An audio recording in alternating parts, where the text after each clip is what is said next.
Hello, hello, everybody. Ken Michaels here on Ken Michaels Radio, and here on this YouTube channel, which is still a relatively new thing for me. I'm having a great time interviewing people connected with the Beatles. And our most recent guest has got so many stories to tell, and in a very short period of time, did quite a lot of work with John Lennon and Yoko Ono that now I've had to have him on for a third time. And I just hope he's not sick of me yet. But we've been friends since the 80s, and you know him as the bass player in Elephant's Memory. Welcome back, Gary Van Scyoc. Thanks, Ken. It's always a pleasure to be interviewed by you. You're the best.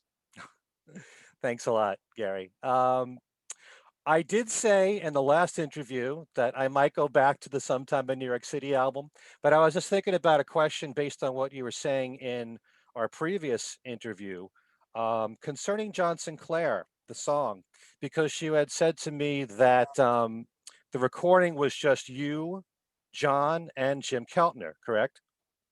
Correct. That was the rhythm section, yes. Yeah. So what happened? You had Rick Frank as the drummer in Elephant's Right. Memory that he played on the album. Why wasn't he used? Why did they feel a need to bring Jim in? Well, I think John had a better rapport with Jim. That's why he brought him in. Hmm. And Rick was really known as a percussionist primarily, even Okay. though, I mean, a good enough percussionist that, and like all percussionists, he played trap set. I mean, he played all of our gigs and, was a fine drummer.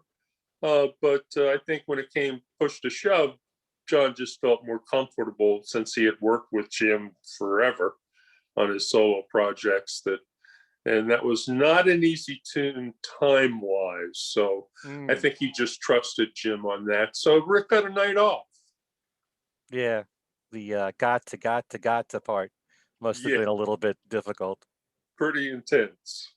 How did you remember when to continue with the song at the regular pace? Did John say, I'm going to say it, I don't know how many times, like 10 times or whatever? You recall? Never said a thing. It was all, I think I mentioned in a previous interview that it was just kind of a telepathy kind of thing. Huh. I mean, you had to watch his body language and, he might make a stronger gesture on the last one. I mean, musicians have a way of working this out, in a tight quarters in recording situations. So I was just lucky. I mean, that's what I did all day long was do studio work and work with people in those situations. So Yeah. I guess I just lucked out and he was happy with the track. And I think we only had a couple of takes on that one. Okay. It's one of my favorites from him. Oh, me too. Yeah. Were there any other songs from Sometime in New York City where Jim Keltner drummed? Oh, yeah. He was on Angela. Okay. Actually, he was really the trap set guy on that album, really. Rick did all the sweetening, which what a normal percussionist would do. Mm-hmm. I don't remember anything that Rick played trap set on Sometime in New York City. It was just like extra cymbals, percussion, this and that. And mostly, foot and snare would have been Jim. Okay. I'm thinking of the lineup as we know it at the time. So Right. in the back of my mind, I'm thinking that's the band backing John and Yoko on all the songs. I wasn't aware Jim was on probably everything. Yeah, he was. Yeah. Okay.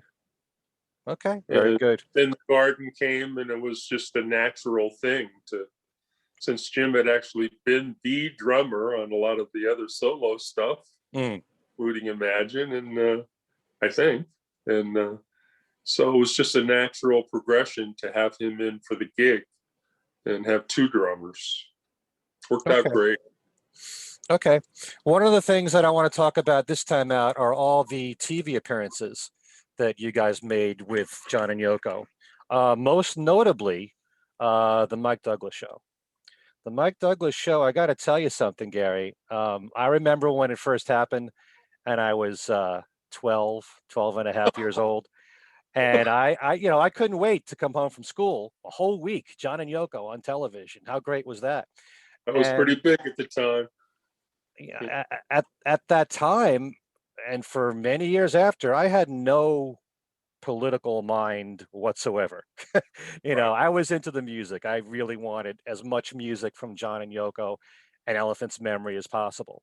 So, but now when I look back and I watch that week, what an amazing, intense week that was for all the guests that they had on that show. Do you happen to know? Because I've heard that John and Yoko picked, well, they didn't pick all the guests because it's kind of obvious that some of those people were chosen by Mike or Mike's staff. I Right. can't imagine that John and Yoko knew Louis Nye, for example. Um, Exactly. You you know, nailed it there. Yeah. but somebody like, well, George Carlin. I know Mike was very familiar with George Carlin from his earlier work because he'd been doing, stand-up comedy in the 60s. So he was familiar with that. Do you know if John was familiar or John and Yoko was familiar with George Carlin at all? Did he ever They were talk to you about? familiar. They were familiar, but I don't think they invited Right. him. But most of the people Sorry. that week were at the suggestion of John and Yoko. Oh, most definitely Bobby Seale. Uh, I'm not. Who was the movie star, the female movie star that was on? It's escaping me right now. I got the list right here. uh, Barbara Luden. Barbara Luden was married to Elia Kazan. Yeah, I don't think Yeah. that was any connection there Hmm. I thought that I maybe because recall. it was, a female in the industry taking on more responsibilities in her role as a filmmaker, and that would be Yeah, something that John and Yoko, you know, it's because they were possible. I just feminists. don't recall. I don't recall. Yeah. But it's an amazing when you look back at that week, I was so impressed. I hadn't watched it for quite a while, but John and Yoko are so engaged in the conversations with all these people. They really had a lot to say with each guest. And it's fascinating, all the different topics. And it wasn't just political talk. And I was also even surprised. You have this image in your mind of people like Jerry Rubin and Bobby Seale. You think it might be, a little loud or, maybe I don't want to say violent, but it was all so disciplined. The conversations between them. Bobby Seale was so articulate in everything that he had to say. And Jerry Rubin, I think, was well behaved. They really explained themselves well. And I just think that John and Yoko handled themselves so well for that entire week.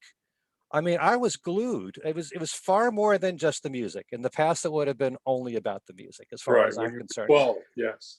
But these were all people that they brought on because the topics they were covering were important to them, and it told you so much about them at the time beyond the music. Yeah, it gave Bobby Seale and Jerry Rubin, that was a great opportunity for them to Right. come up, really, plead their case for their various issues.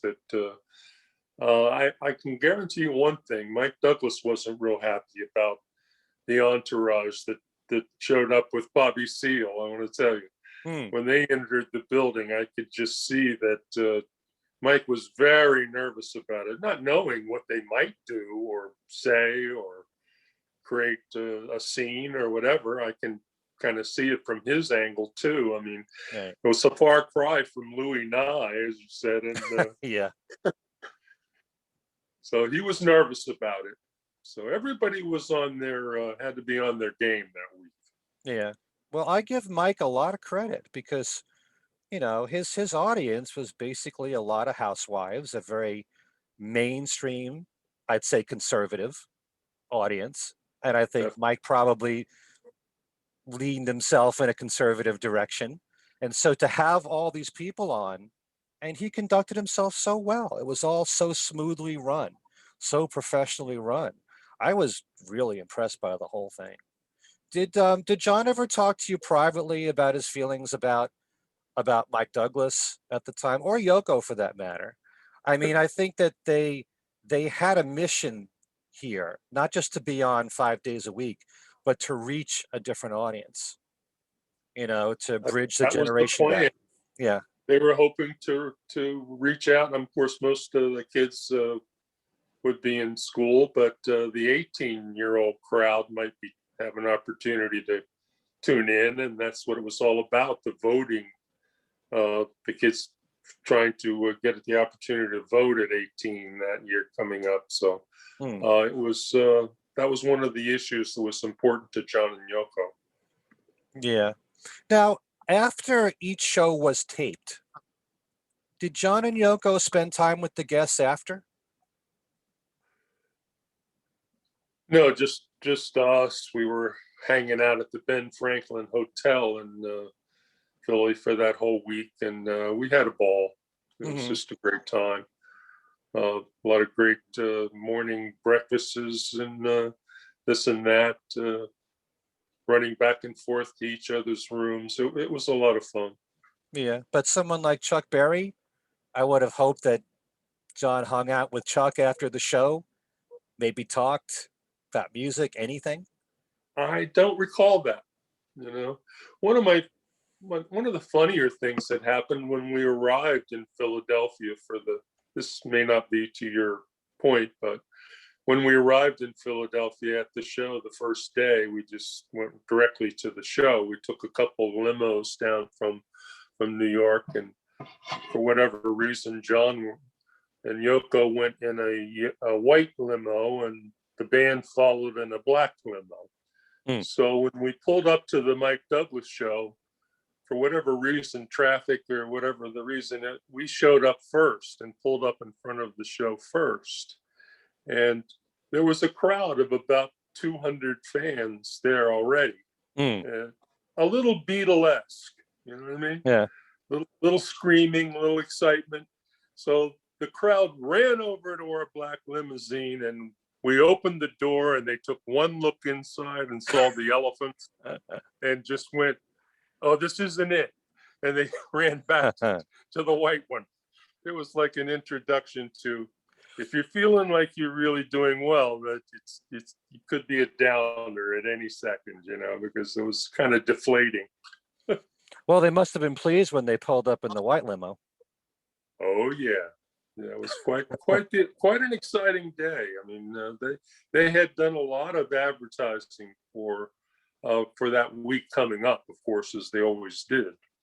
And so I was kind of surprised to see that many people just standing outside the show. Maybe a lot of them had tickets, thinking about it now, but it was quite a disappointment for them when they opened that black limousine and saw us ugly looking guys, wild looking biker dudes or whatever. Did John ever talk to you or Yoko about Mike Douglas in general and whether they were pleased with him, or, they seem to have a good rapport on camera? Yeah, well, it didn't start out so good, Ken. The first day, for those of the people that don't know anything about the show historically, Mike Douglas's MO was that he came out every day. They had a live band, almost like 10-piece band in the studio, which is unheard of. And best of the Philadelphia musicians, just a great band. And Mike would come out and sing a song every day to start the show. I know where you're going. You've heard this story before. Yes. So John and I are first day, a little nervous. We're both standing in the wings. I was right beside John, and we were waiting for Mike to come out, and we hear the band firing up. And here we go. It's all beginning, and Mike starts to sing Michelle the first day. And I think it was the first day. I'm pretty sure it was. Yeah, it was. And John just couldn't. The look that came over John's face was like pure terror. He turned to me and went, "Fucking hell." He was not happy. And but I guess we had to get over it real quick because it wasn't long before we were out doing our thing. Well, it's like I tell a lot of Beatle fans who find this hard to believe that there's a lot of people out there in the public that don't know what's a John song and what's a Paul song, and it's all Beatles. And those of us who have studied it, it's very apparent. And John did help a little bit in Michelle, but Yeah, well, I said, to me, it was just that it was already known as a Paul song. It wasn't. hmm, I mean, John wrote the middle eight, right. which Yeah, was the best part of the song, in my personal opinion. okay. Uh, I'm just telling you how I feel. Yeah. And so it was more about that he knew that it was known as a Paul song, as opposed to, you know, I mean, he knew he wrote the middle eight, obviously. So Hmm. Look at how many people get the song "Something" wrong, like Frank Sinatra, and think that it's a Lennon-McCartney song. It's it it is kind of happens. confusing. It Yeah. is confusing for people that don't follow that writing aspect of the business. I mean, when you collaborate, it's because there's always this stupid publishing stuff about who gets what percentage. And I remember a lot of the songs on Elephant's albums, it was like pulling teeth to get the final draft of the publishing contract to see who got 50%, or if you got 20, if there were five guys you got 20%. It was just Hmm. very confusing. In their case, I imagine it was always a 50-50 split, or they wouldn't be putting both of their names on it. So Yeah. During that week, you guys performed "It's So Hard," and you also did "Imagine." And then at the same time, that same week, John and Yoko acoustically did "Sisters Oh Sisters" and "Luck of the Irish." Was there a reason why they did those songs acoustically? Did you not rehearse those songs as a band at that point? no, we had rehearsed them, but I think it was just something John, an added kind of intimate thing that they decided to do at the Hmm. time. um we were there. We could have easily, been on, went out and did it. I mean, it wasn't a problem. We had just recorded the songs. Hmm. um no, actually we hadn't, had we, at that point. Well, that um was we February, came so no, that was to, before you recorded it. yeah, that's confusing to me. That could have been the reason. Maybe it wasn't rehearsed enough with they hadn't had the official recordings yet. So Hmm. it was a matter of days, Ken. I mean, we had only known them a couple of weeks. I That was know. a very first thing we did, was get the call to do Mike Douglas. I couldn't believe it. I mean, we'd only rehearsed a few times, so Right. not sure whether we had rehearsed Luck of the Irish thinking about it, or those songs at all, Well, in a way, I'm kind of even glad though it they had turned out written that them way. previously. Yeah. I'm sorry. I'm really glad that it turned out that way because it's the Yeah, only way you're going to hear "Sisters Oh Sisters" that way. right. "Luck of the Irish" was done at John Sinclair acoustically. So, but I it's was just nice. going to say that. Yeah, Yeah, but "Sisters Oh Sisters," it's nice to hear Yoko sing alone. And for people who, find it intolerable to hear her screaming, to hear her sing, in a normal voice, they get to hear that. Maybe there's more of a chance that they'll go to like her. I But totally agree. and they Yeah, sounded great on "The Luck of the Irish" together. It's a really good duet.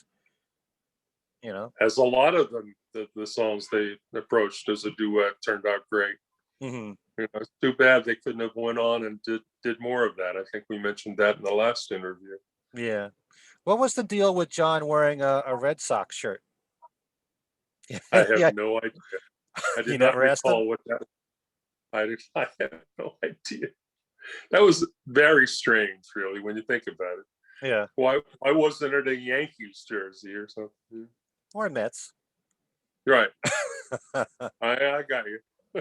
Hey, he's a New Yorker at that point. But Yep. Proud yeah, of it. how did you feel about all these different guests that were on the show? Did you find the conversation fascinating? Couldn't have cared less. Really? Yeah, we were just so. I mean, as I said, we were so nervous about, first of all, 5 million people tuning in, Hmm. and very little rehearsal. So, we were just like at each other, trying to feed each other parts of the arrangements to remind each other what was going on. Not that it made any difference, because by the time we got to Chuck, it was a nightmare, because he changed everything on the spot. So, Yeah, but anyway, yeah, we were just concerned about our thing, and doing a good job for John. And it's not that I didn't care. It just wasn't something I was in the wings, having every year on, at the time. I mean, we knew we could watch it all later and sort it out, and we'd be probably having dinner with Jerry Rubin later on or whatever, yeah. notes or whatever. But we weren't really tuned in that much to what was happening out on stage. I tell you, watching that week, as I just did recently, it reminded me, because I was a big fan of like Johnny Carson talk shows at that time. And I missed the days when guests would come on and stay on for the duration of the show.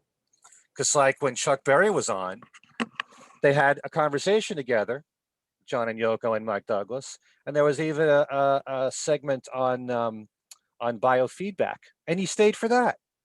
These days guests come on, they say what they have to say, they leave, then you bring on the next guest.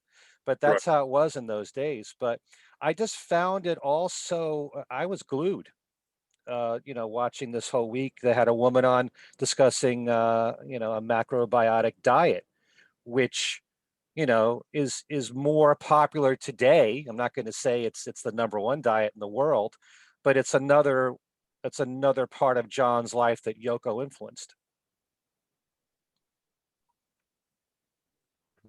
That was pretty amazing, some of that stuff, in terms of way ahead of its time.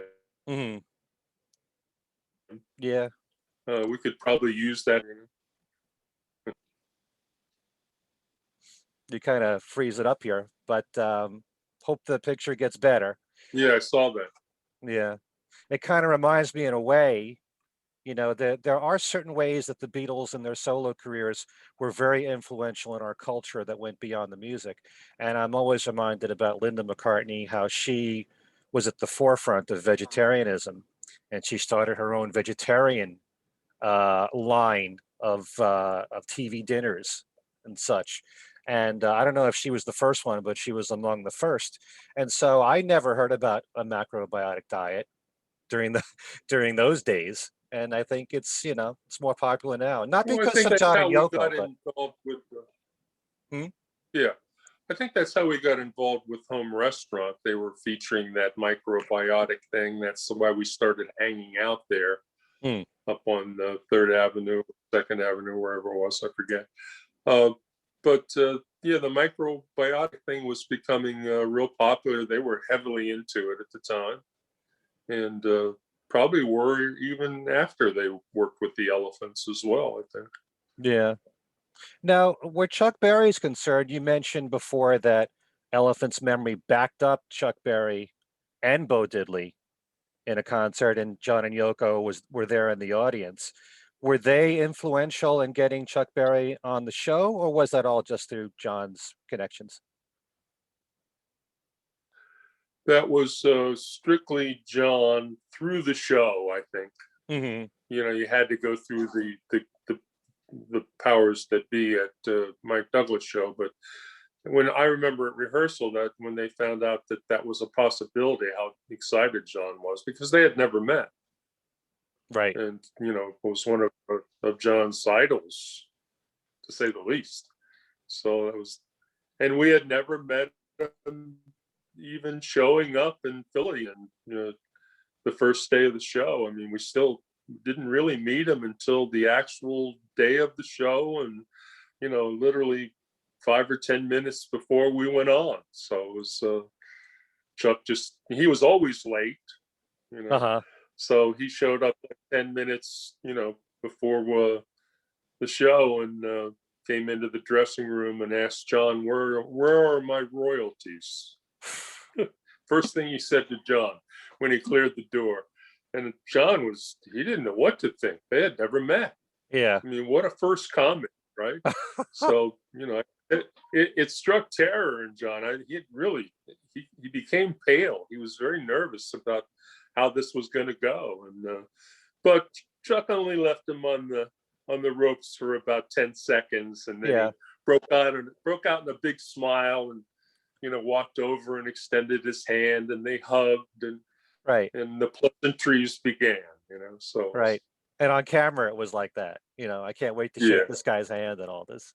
right. That's something. You had told me a while ago, because you just said that they changed the songs, that they were going to do on Mike Douglas. Didn't they change the key, I think, in one of They them? changed the key, but not until we were on stage actually playing and starting to play. He was known for that, throwing the bands a curve at the last minute, So, I mean, I wasn't totally surprised, but when you're on national television, I mean, give me a break. I think, I mean, it can, for those players out there, it can mean a lot. I mean, it's not, it wasn't really like if you were doing it in C and he changed it to D, you just slide your hand up 2 frets and everything's the same. But he would change it to keys like F, and it just was it changes your whole approach to your technical playing. So I think we rehearsed Memphis in D, and he started it in C. So that was a nightmare right there. Adam Ippolito is the aficionado on that story, because that's a big deal on piano. Because you really have to, it's totally different fingering for each key. Right. Not so much for guitars, but Adam, tells that story greatly about how Chuck would change the keys right on the fly. Right. Wouldn't normally be a problem, except you're playing in front of 5+ million people live. So Chuck did that for Memphis. Did he do the same thing for Johnny Be Good? This would be better if Adam was telling this, but I don't think so. I think Johnny B. Good's in A, and I think we continue to do that in A with him. But there was another song though that he changed, and I can't remember what it was. Was it just the songs, Ken? Those 2 songs, yeah. Yeah. Did you he might guys have changed rehearse? Did you No rehearse anything rehearsal. else? Nothing. No rehearsal. Just a quick talk through, the band had in the dressing room before when we decided to. And I think there was a third song, but they dropped it at the last minute. I can't recall what it was. I remember there was a third song, but we didn't end up doing a third one. As you're the expert. If you say there were 2, and you just watched it, I haven't watched it in ages. Were you aware that Yoko was going to do her wailing or screaming during Memphis? I do not remember that. No, I was not ready for that. Uh-huh. But I wasn't surprised, because it had happened at rehearsals and other things. The few rehearsals we did have. I remember the look on Jerry Rubin's face when it started. I just remember looking over at him, and he just had this kind of weird expression on his face. I don't know. I think some people were taken by surprise, is my point. I think Chuck was. There's a moment there when she starts to sing, and definitely. Chuck's eyes bulge. Chuck was definitely surprised. Yeah, because he hadn't been at any rehearsals, so that was definitely big news to him when that happened. Yeah, I tell you though, watching that week, especially in this day and age, well, the year when John was murdered, 1980, was around the time when CNN started. And we never really had all news channels until around that time. And when I think about, channels like that, MSNBC, I think that John and Yoko could have been really good hosts for political talk and really discussing anything going on in the culture. I was so impressed. Yeah, definitely.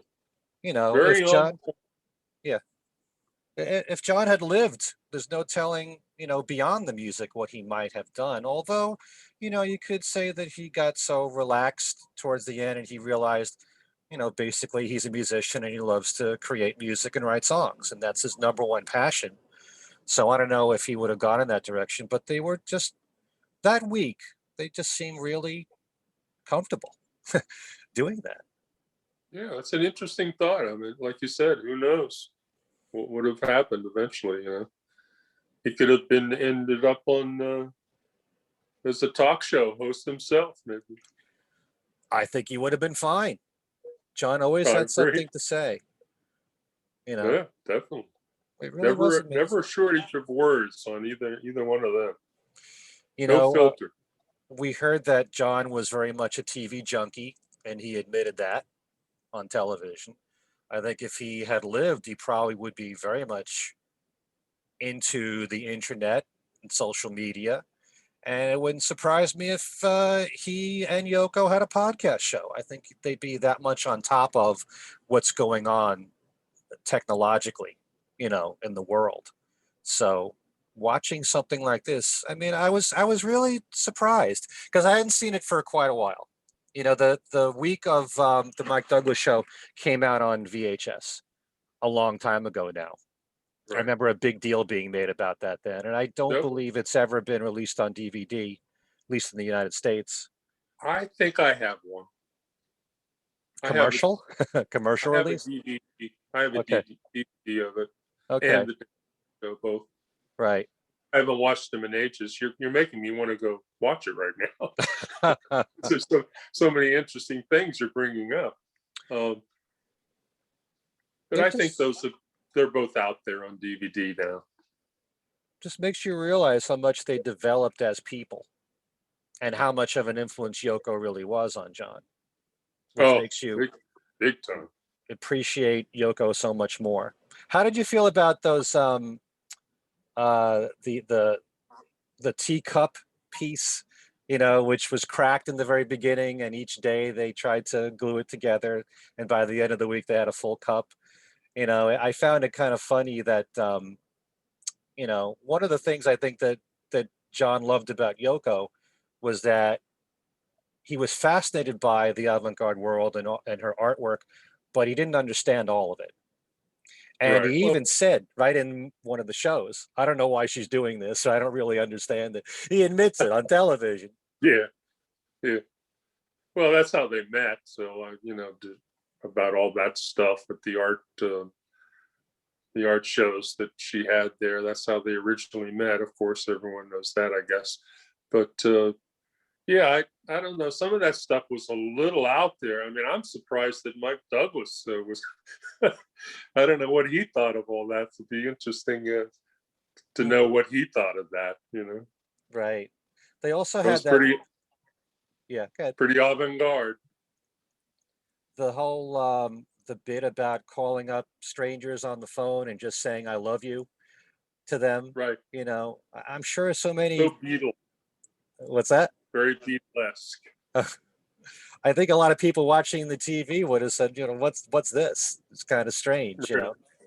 Yeah, that conservative audience out there. I don't know whether they were really hanging in for a lot of that stuff or not, but Mm, yeah, they committed to a week. So I don't.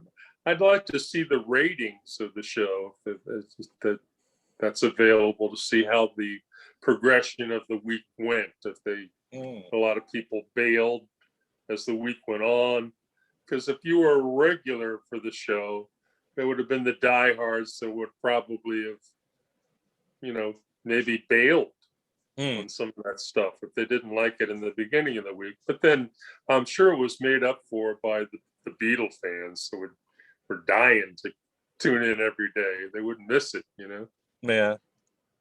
You wouldn't happen to know about that canvas where everybody signed it, the guests and people in the audience, and they were going to sell it for a charity, like whatever happened to it. Hmm.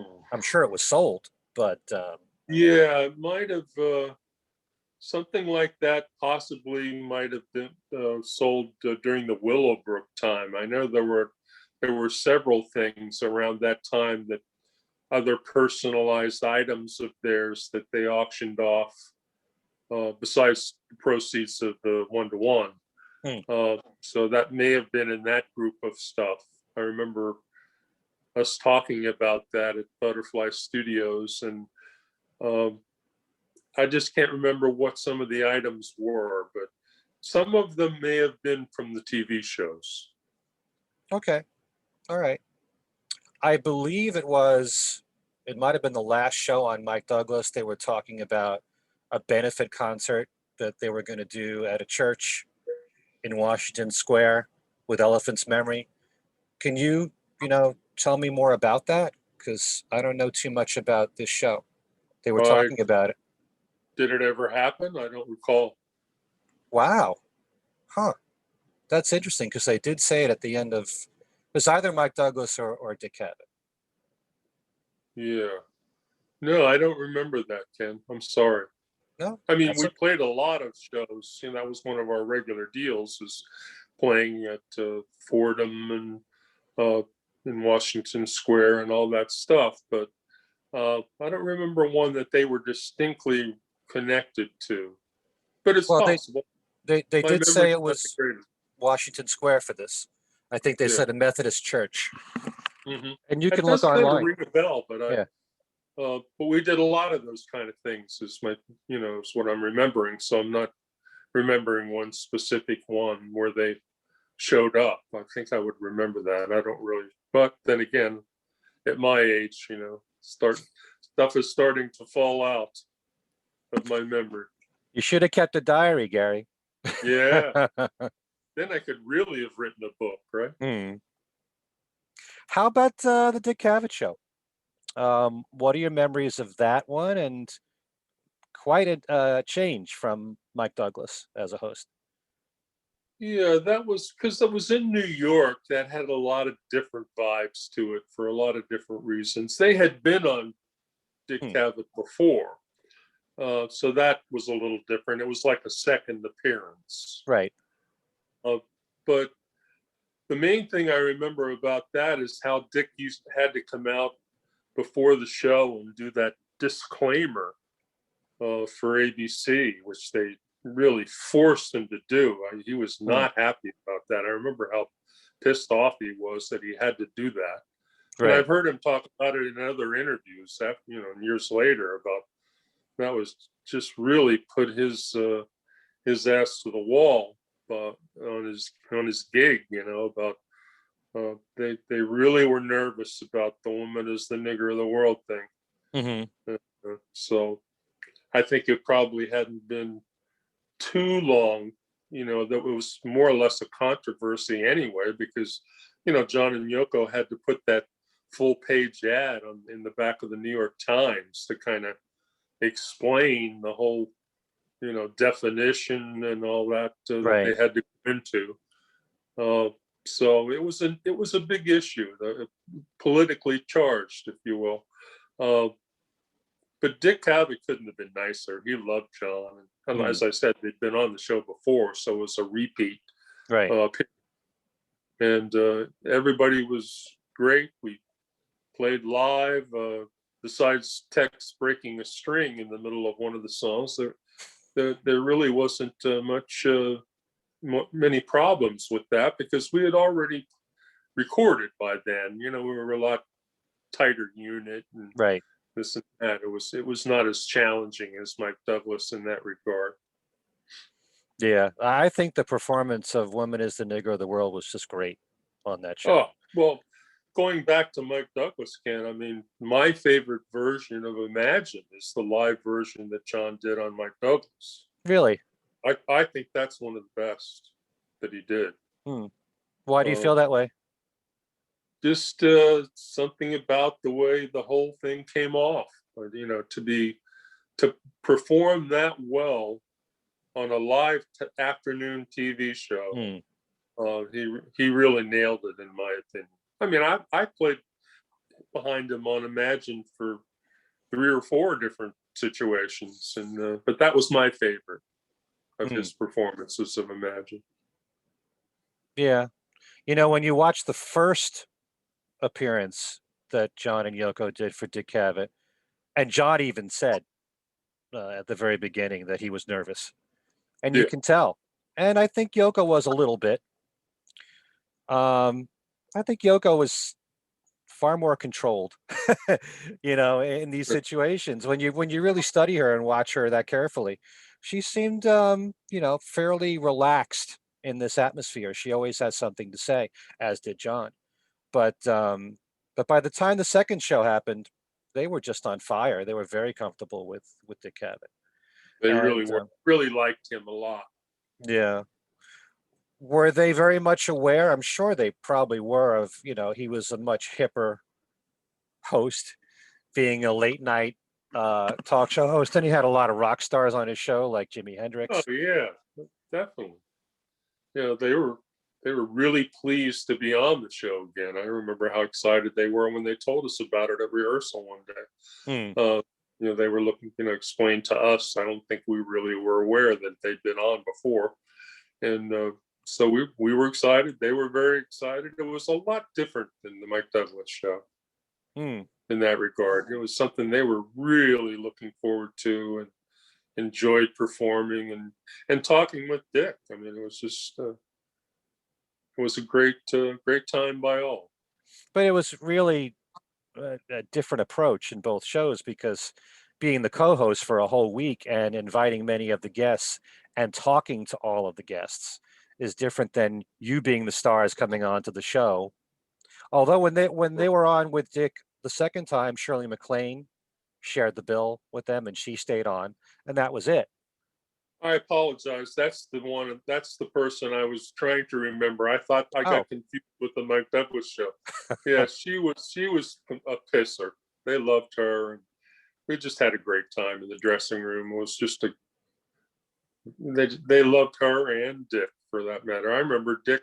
I don't think he did it for everybody, but he came and hung out in the dressing room with us with Shirley MacLaine and John and Yoko for a little while, even before the show. I don't think he usually did that hmm, uh, because he was so excited about having them on. right. I even remember, Shirley MacLaine was hugging Yoko on camera, and you know, not sure if she hugged John, but she was into them. She was very supportive Definitely. of them. Oh And yeah, right down her alley.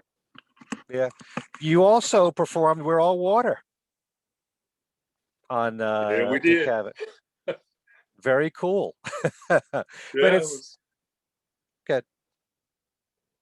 It was. I was surprised they chose it, but thinking back, what else would they do? That was typical Yoko. I mean, it couldn't have been a more representation of her than "We're All Water." It was perfect. Hmm. Or she could have done, "Sisters of Sisters." It's got a good rock feel. A song like that Yeah, would could have have been a worked good. possibility. Yeah. But when I watched it recently, I was, keeping my eye on you in particular, and just seeing how much you were into it and bopping, shaking up and down Oh while you're yeah, playing the bass. very exciting, very exciting. As I said, I'm going to have to go back and watch them again. Yeah, it's hard to That's believe. something I drag out every day.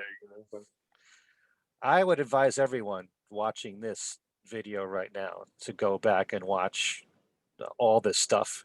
And very cool. fortunately, most of it's on YouTube. Oh yeah, yeah, Although sometimes the musical segments, I noticed with Dick Cavett, whatever was from the Imagine film, the original Imagine film, right. taken out. Mm, What they present on YouTube, if you look that up.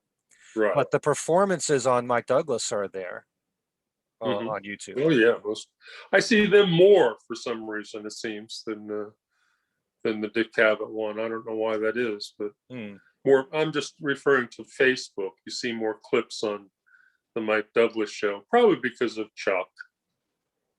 I see that one Hmm. quite a bit. Um, I don't know why that is, but Well, who it's a can? His historical. story. It's his Yes. story.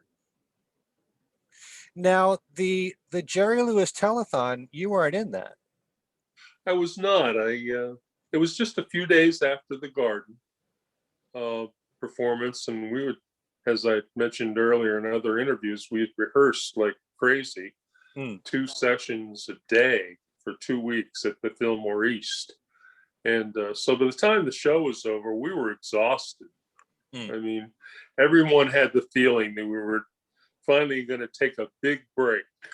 So everybody had been making plans. I remember the second bass player, John Ward, was getting ready to leave for his home up in Maine again. And so I just had an opportunity. I think it might have been my brother Jay, whoever called me, to fly back to my home in Pittsburgh and do some trout fishing. And so I jumped at the chance. I figured I'd have a couple of days to go back and recharge my batteries a little bit and do some fishing. And so I just got off the plane and had driven the hour down to my home in Waynesburg, Pennsylvania, and got the call. We're going to do the Jerry Lewis telethon. Like, it was either the next day or the 2 days after I got to Pittsburgh. So in those days, you just didn't, it was about a 10-hour drive. Yeah. From New York to Pittsburgh then. And it just didn't seem feasible to just go crazy and go back. And when Rick Frank, the drummer, leader of the band, mentioned to me that, well, listen, if you don't want to do it,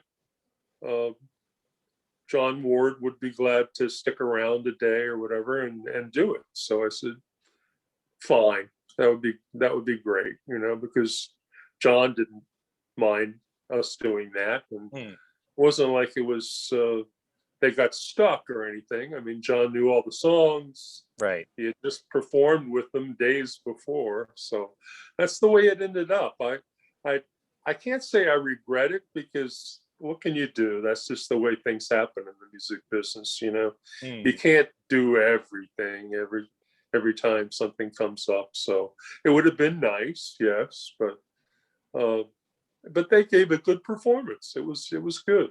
Oh yeah. And they didn't really show the band very much anyway. So, people have argued with me. Well, I saw you on the Jerry Lewis telethon. And I would go, no, you didn't. But weren't you the bass player with the long hair that was right behind?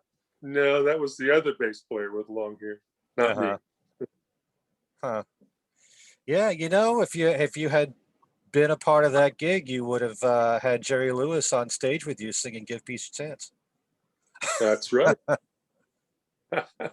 It's an honor not only to be in a band, obviously, with John and Yoko, but to be on the Jerry Lewis telethon. So definitely a good big credit. I would, if I had been there, I would be very proud. I'm proud that the band was yeah. there.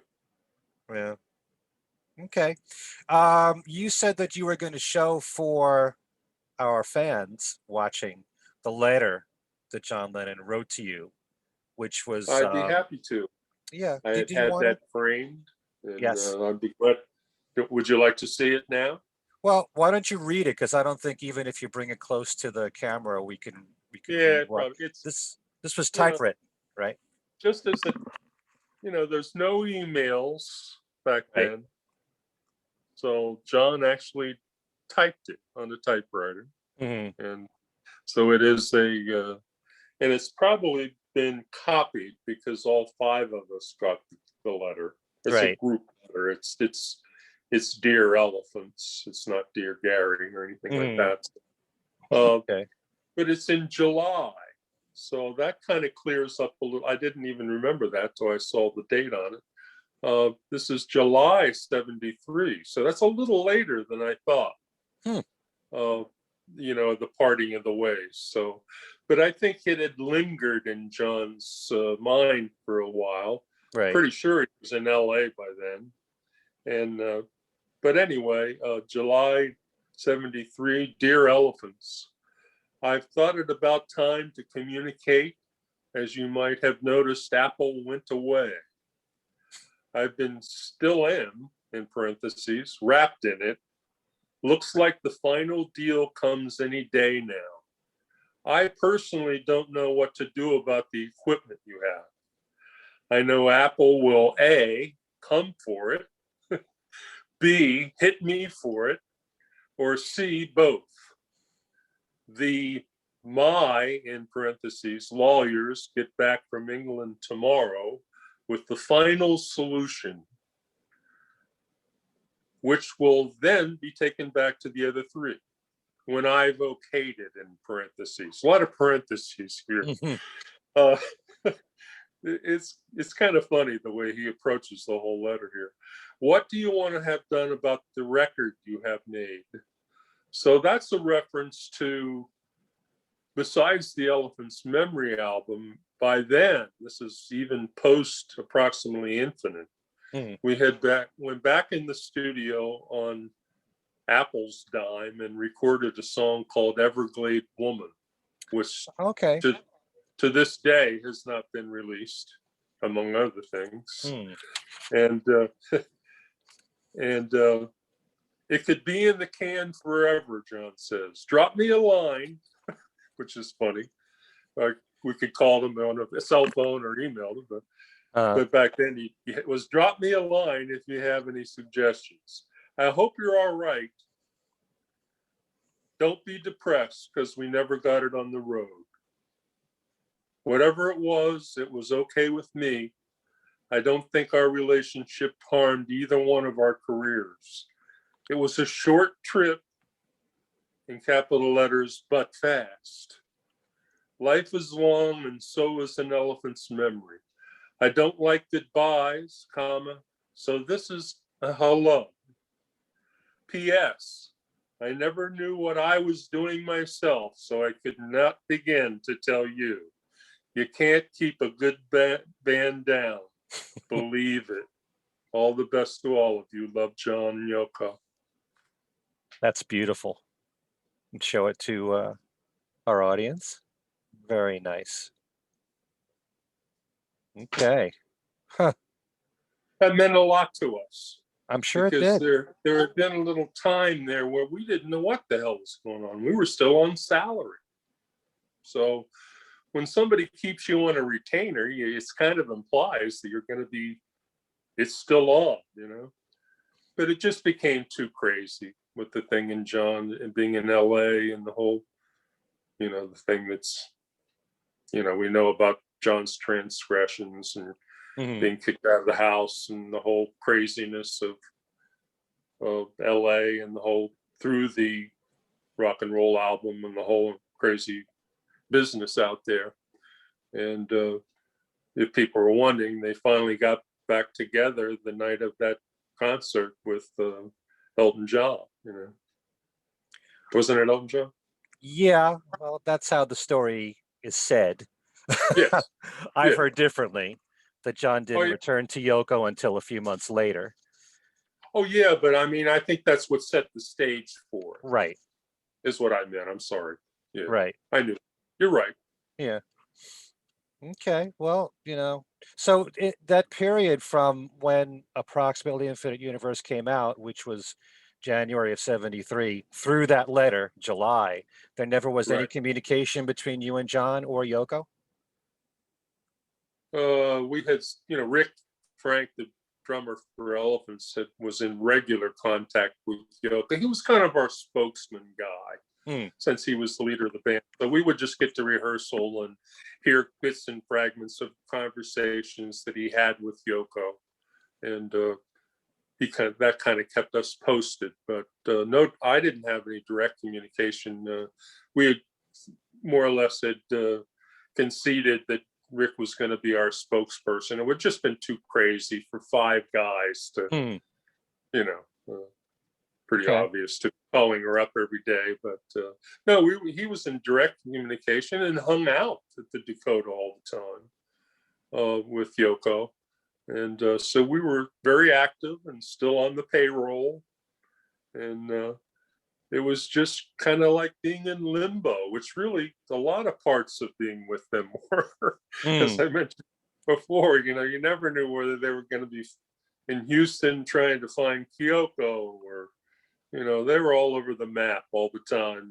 You could never count on them making every day a rehearsal. You'd find out a couple hours before that they weren't making it that day, And on other occasions, we would kind of be rehearsing our own stuff and they'd just show up.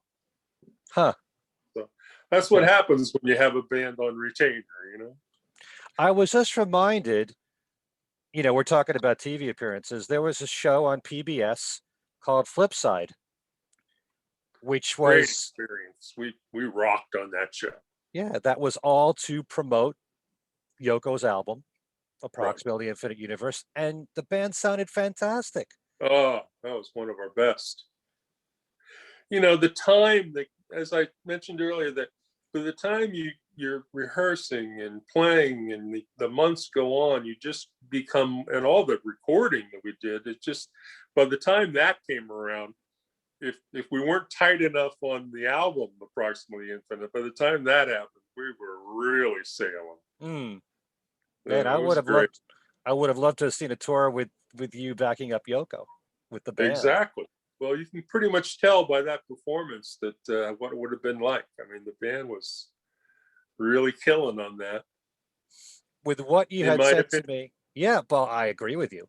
You had said that your favorite song that you recorded with Yoko was "Death of Samantha," which was in Oh that boy. special. You guys were fantastic, and Yoko's vocals were Text really great. just gives me chills Yeah. every time. And I don't know which solo is better. It's kind of a similar solo. I mean, but the solo on the record, and then he even perfected the feeling and that he had, when he played that solo on Flipside was just, I love listening to that.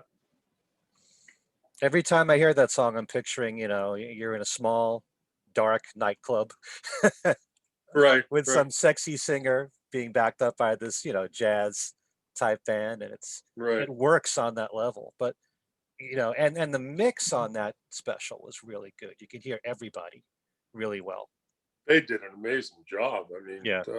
incredible. I did want to mention, Ken, before I forget it, that Yoko's birthday was just a few days ago, and Yep. there was a special on Sirius radio channel, like Beatles channel, with the Yoko birthday party, and John Lennon was on, and this and that. And I'm hearing this from other sources. I didn't actually hear it myself, but Right. the story goes that Sean was mentioning elephants, and that Death of Samantha, now that we're talking about it, was one of his favorite Yoko all-time tracks. And right.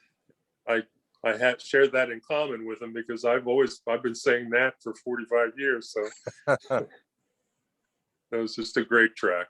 But it's great that Sean acknowledged that. Oh, you really made me feel good. That was really a nice compliment. Yeah. Talk about the Elephant's Memory album on Apple.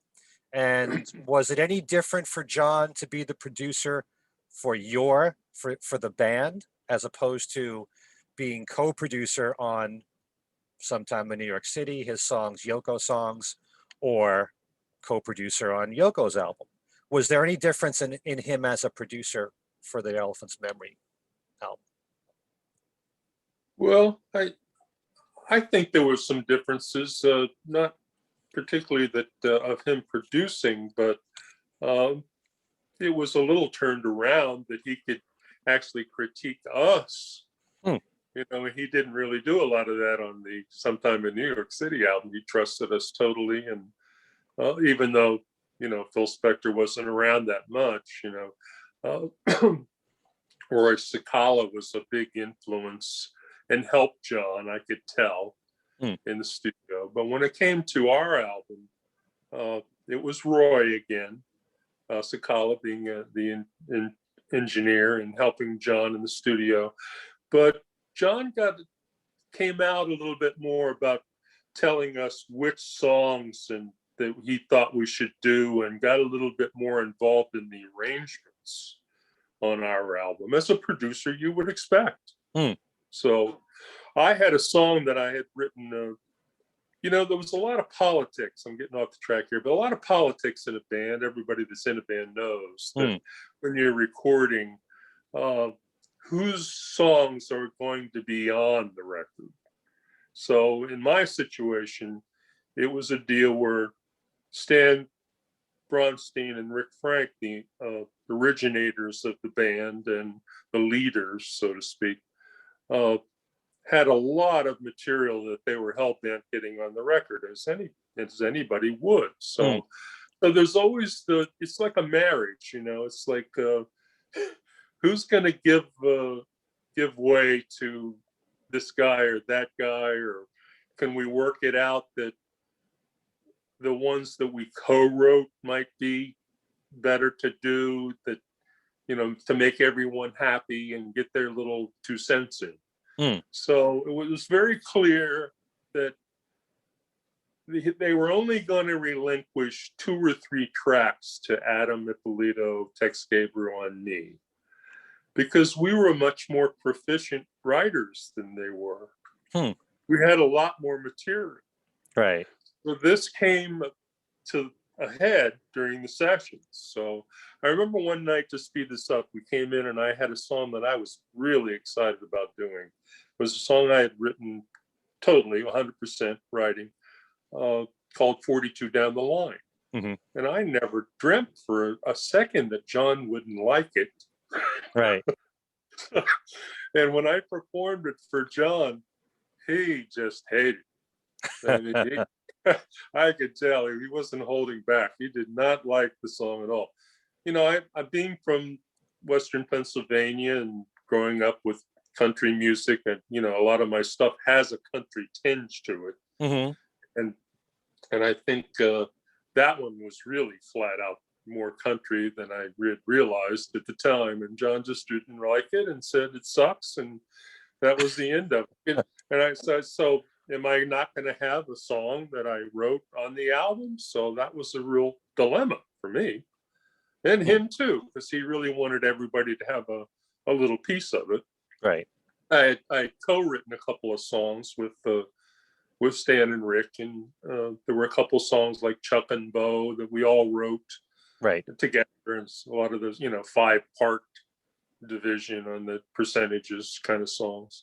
So John says, well, listen, we have other things to do tonight, so go home and think of something that's you're really close to. Because I said, I'm kind of at a loss. I don't have no other song. I kind of hoped on doing that one. And he says, just go home, write about something, sit down and write something about something that's really close to your heart.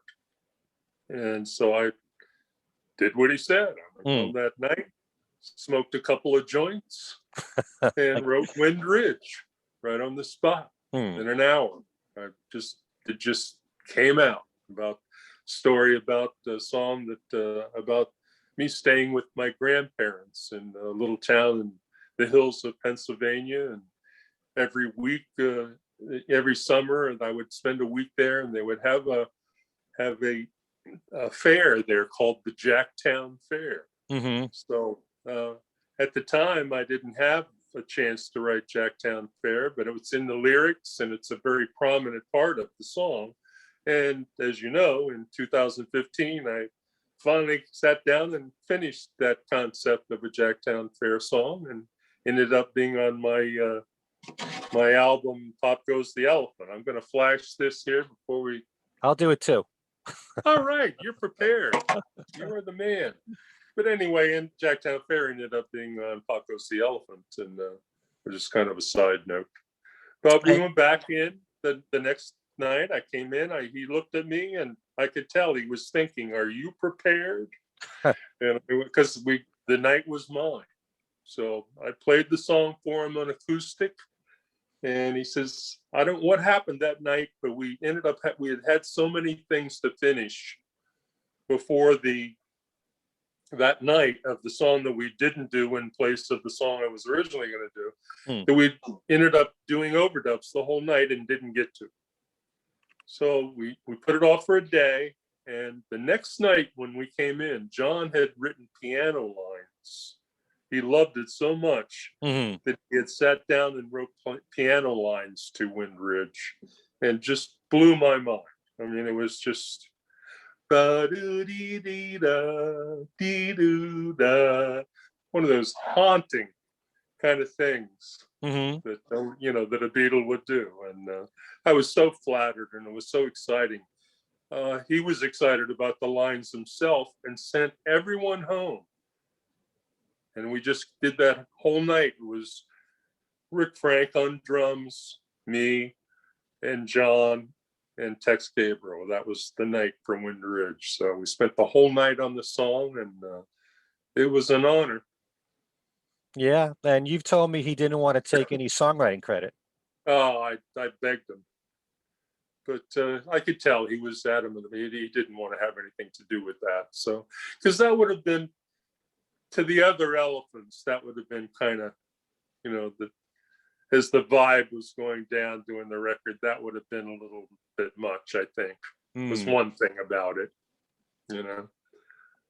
I could see them being jealous if that happened. Yeah, exactly. I mean, it was bad enough, the politics between us. So, as it is in all bands.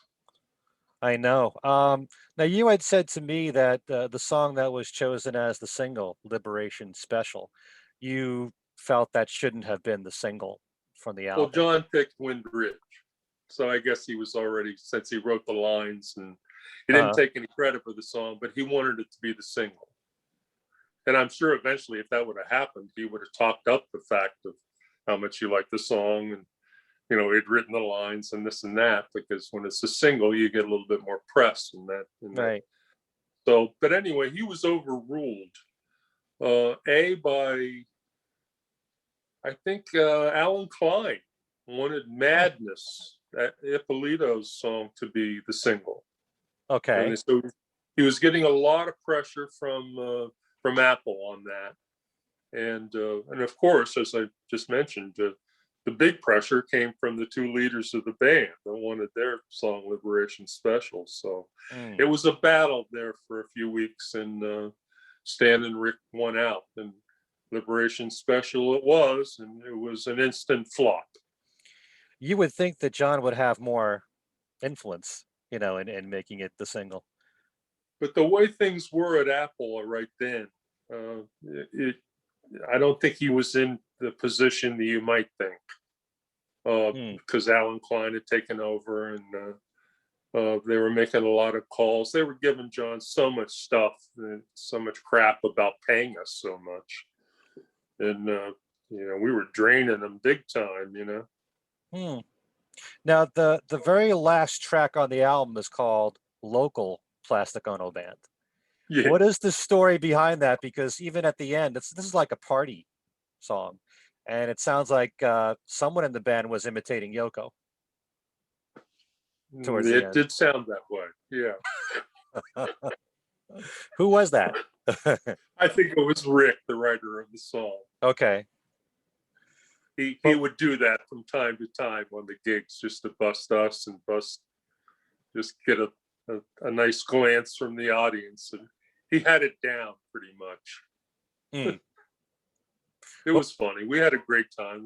That released all the tension, that last track. It was recorded last, and it had been a great couple of weeks, and we were letting it all hang out. I'm sure we had consumed too much alcohol and drugs by the time that one ran around. As Roy Sakala mentioned in Lennon NYC, you had to catch that band early. They were trouble. You would know. Which really wasn't true, but I mean, Elephants, if any band could hold their liquor, it was Elephants. I'm going to read a question here that actually comes from a friend of mine who listens to all my shows. But he wrote to me, he said, Liberation Special and Madness came out as a mono single as part of Apple's Back to Mono campaign. Was the whole Elephant's Memory album mixed in mono, or were only the single tracks remixed? Would you know? As far as I know, it's the single tracks. Okay, just those. Madness was on the B side, right? Right. And those two. My song was never remixed in mono, so I assume none of the other ones were as well, because the budgets were so tight, Ken. I mean, they didn't want to spend any money at all. That salary they were paying us every week was just killing them. Okay. All right. You had already mentioned Everglade Woman, and the same friend of mine was writing about that. Because he has, it looks like a test pressing of the song Really, I'd love with to have media it. sound label on the record. Yeah, Um, right. so Well, that nothing was ever be, definitely impressive. what's that? That was definitely a test pressing, and I used to have one, but I can't find it. I don't Okay. even think that's on YouTube, Ken. Well, I'll have to find out from this this friend Tom. He's Yeah, probably I'd love to watching right have a now. copy of it. I'd love Actually, to have it. I'm not sure if he does have a copy. He could have just gotten a Yeah. photo of it, but Oh, I see. Yeah. I'll try to find out more and get back to you on it. It's kind of a So cool song, actually. yeah. Yeah.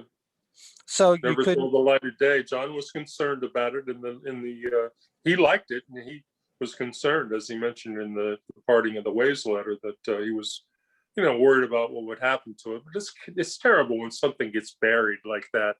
Hmm, When you're switching labels or whatever.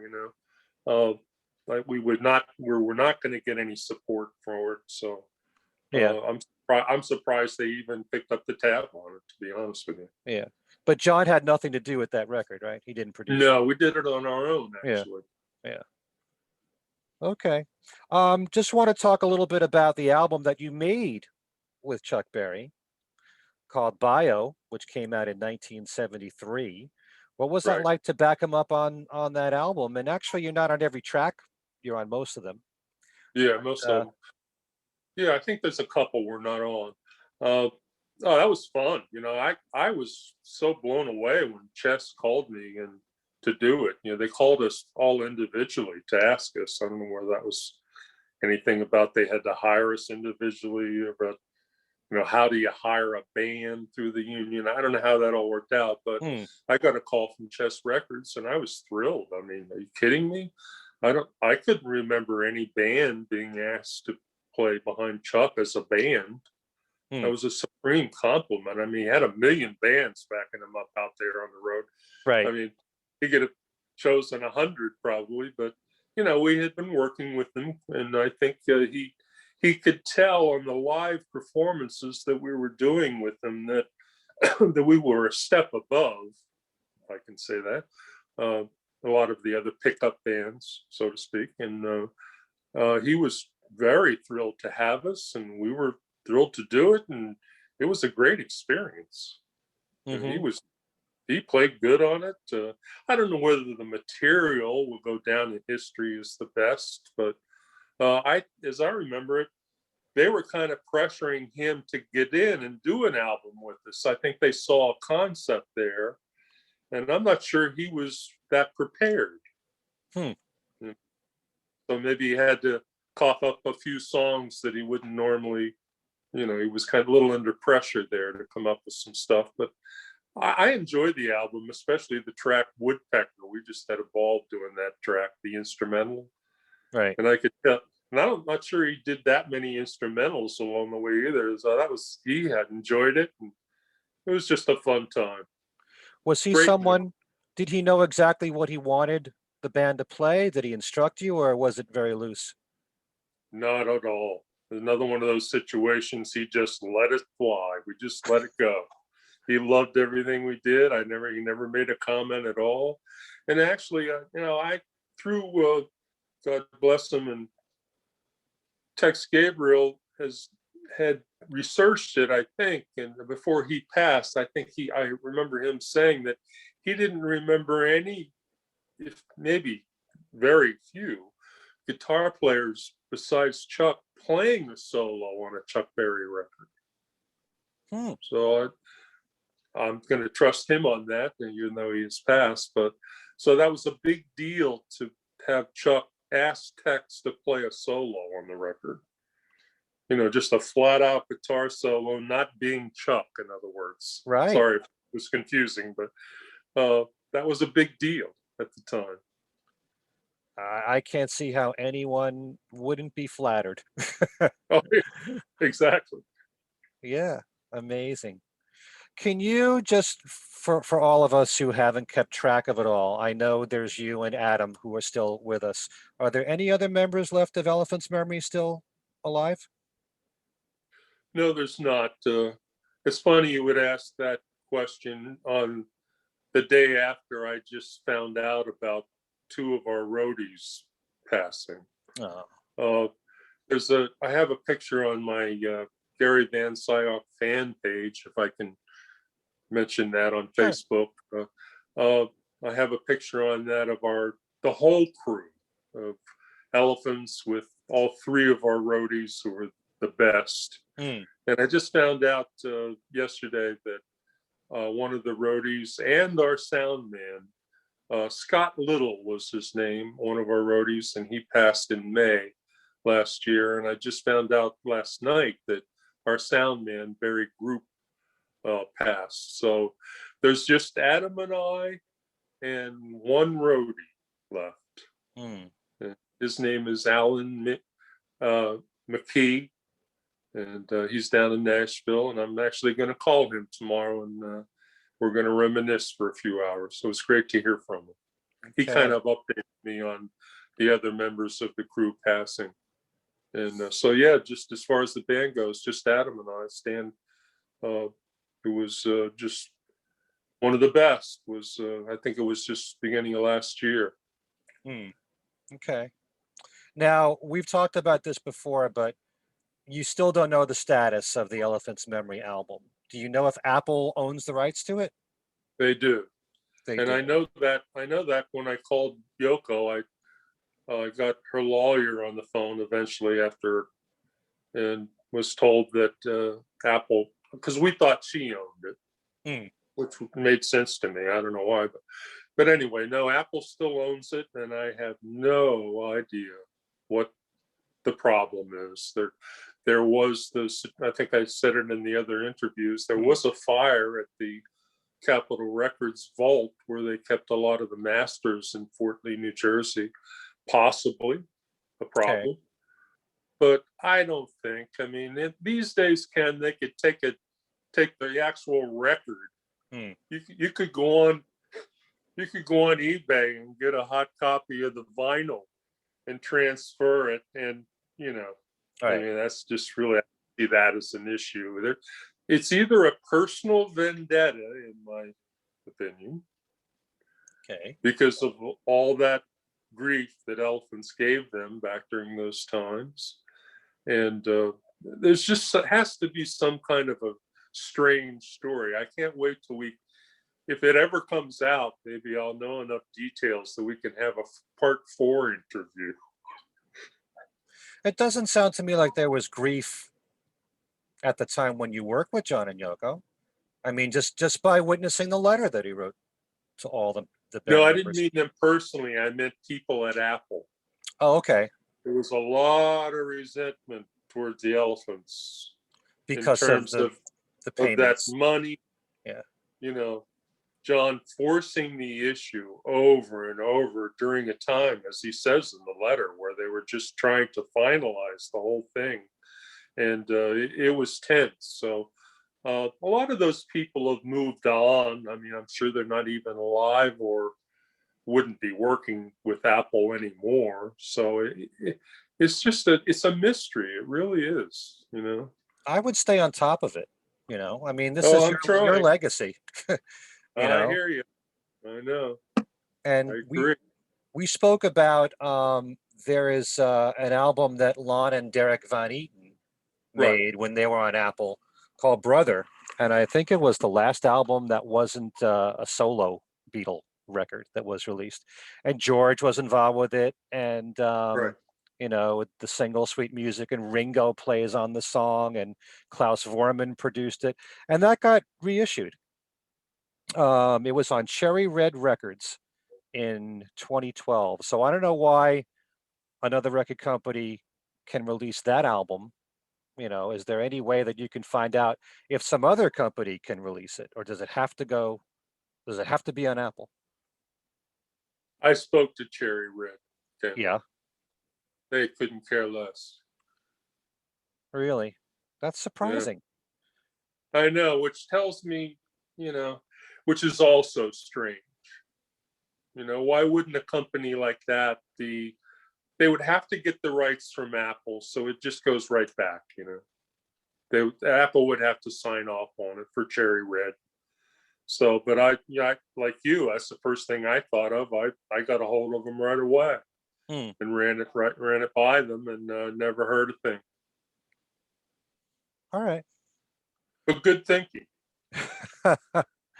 If it was me and I had an album that John Lennon produced, I'd be on the phone constantly trying to find out what's going on. This is a. Would you like to? I'll put you on retainer. If you'd like, if you. You're absolutely right, Ken. I wish I had the time and the resources to do that. Because it does mean a lot to us. But we've dwindled down to Adam and I. Adam doesn't seem to be interested. I can't speak for him, but it's just a tough nut to crack, man. It really is. When you can't get a straight answer from people who weren't even probably alive when it all happened. Right. The suits now at Apple is just a whole totally different thing. I want to ask you one final question about John. And I like asking this question to a lot of people that knew John.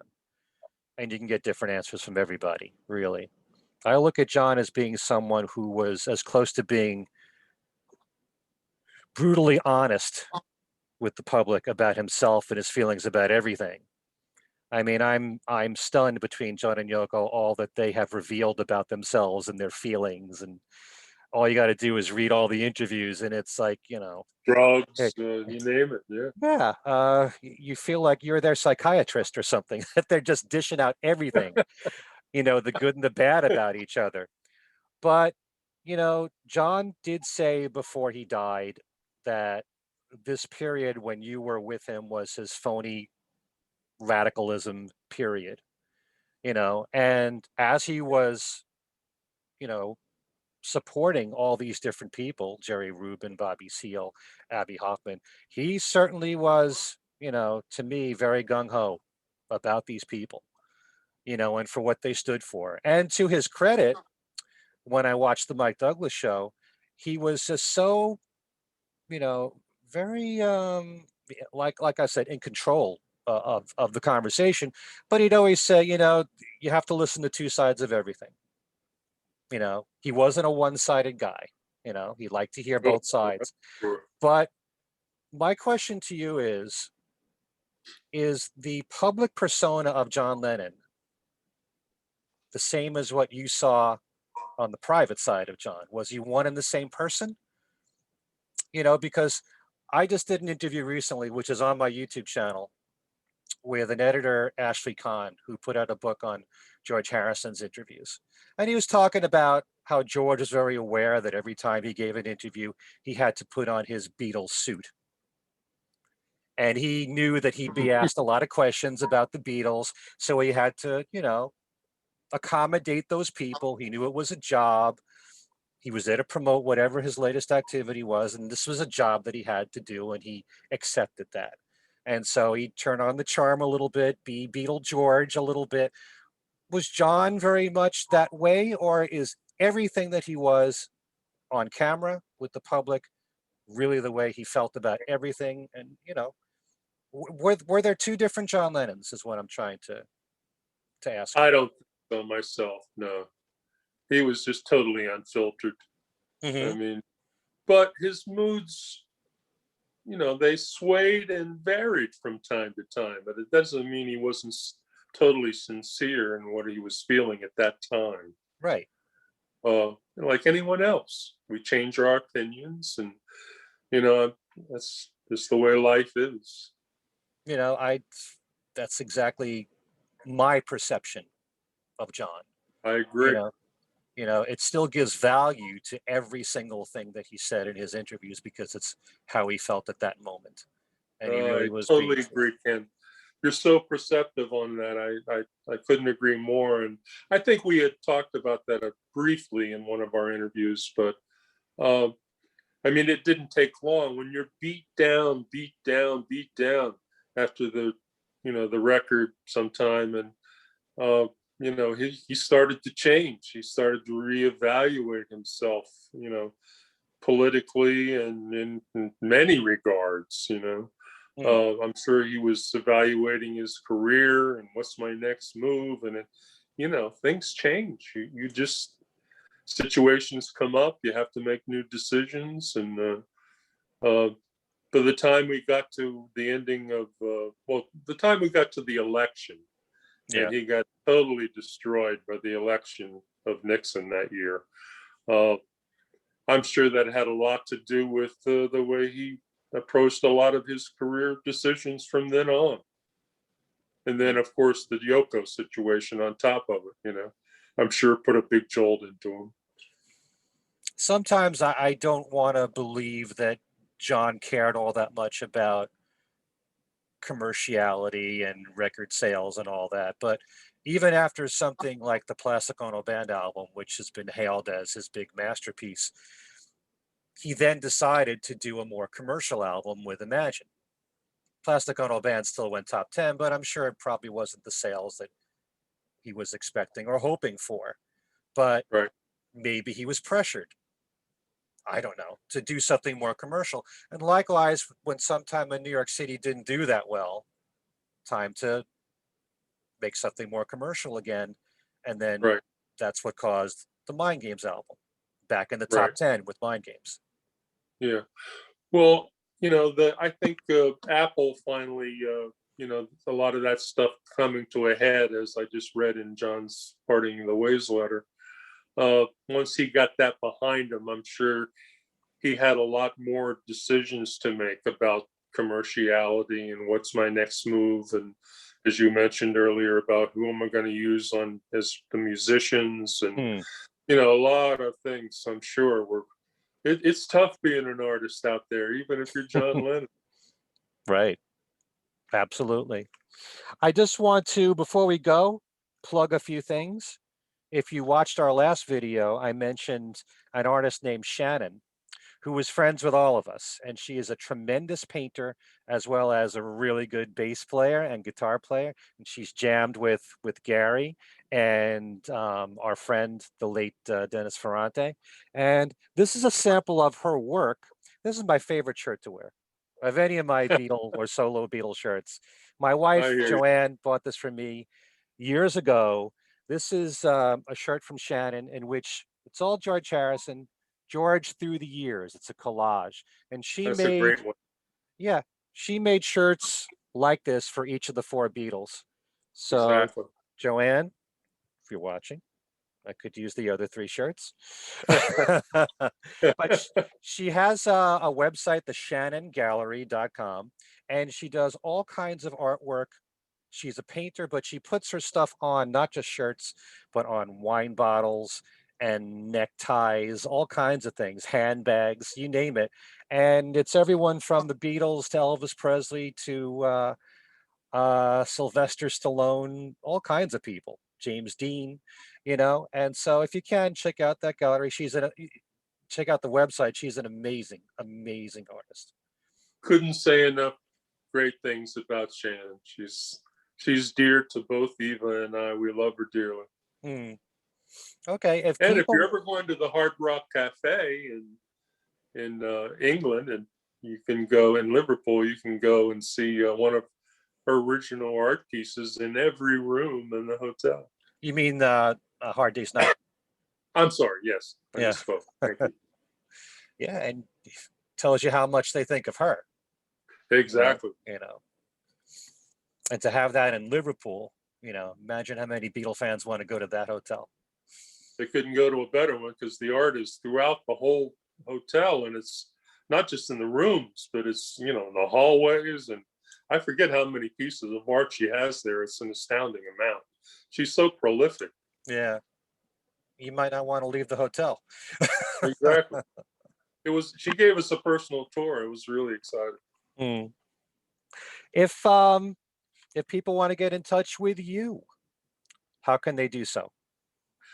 Many ways. They can contact my website, www.garyvanscyoc.com, or these days I do a lot of activity on my Facebook. They can message me on my Facebook Gary Van Scyoc fan page. Thanks for mentioning it. And there's actually an Elephant's Memory page on Facebook now that I didn't just became aware of recently that I don't even know who's running it. Hmm. But Okay. they've been lifting a lot of posts from my page and putting on. It's just simply just key in Elephant's Memory. You can find most of this stuff, but I would encourage people to go to my fan page on Facebook. I have a lot of posts on there over Mhm. the last 10 years, and you know, it's fun having a fan page. I've enjoyed it, and get a lot of feedback on the inbox. Mhm. And I usually try to respond to people within a day or two. Okay. You mentioned your CD, which is Pop Goes the Elephant, Thank you. and you still have copies of this if people want to purchase Oh, I it? have a ton.